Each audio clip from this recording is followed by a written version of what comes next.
Clinics like this one in Mount Auburn rely on a unique arrangement with the state in order to operate, which is what makes the stroke of Ohio Governor Mike DeWine's pen so significant.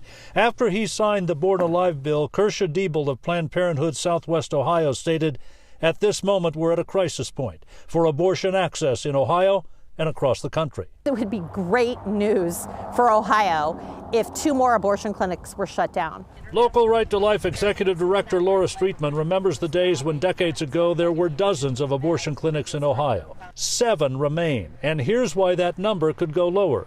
Planned Parenthood has backup positions on call in the event of a medical emergency. An exception in state law from the Ohio Department of Health allows that. The new legislation essentially prohibits it. This new SB 157 ensures our tax dollars are separated from abortion, that you cannot have a state-paid physician also making money from an abortion facility. The new law would make it a felony if doctors do not try to save the life of a baby who's born during an attempted abortion.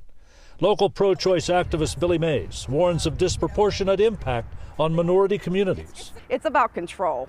So what they're doing is just sitting up there, and how can we control women? How can we, like I said, take us back to 1950s? And I, as a woman, and most women I know, do not want to go there, even people that don't agree with me. Planned Parenthood is plenty worried. The abortion industry is panicking right now.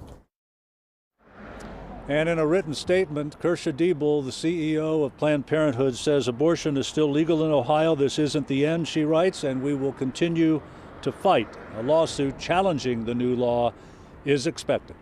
Live in Mount Auburn, John London, WLWT News 5. All right, John, thank you. And it'll be 90 days before the Born Alive law takes effect. How long could a court challenge to tie it up? Well, it is hard to say with any certainty, but it is worth noting that 6 years ago there was a legal challenge to a bill signed by then Governor John Kasich with regard to the diagnosis of Down syndrome. 6 years ago, it took effect just this past spring. All right, John London live for us tonight. Thank you again, John.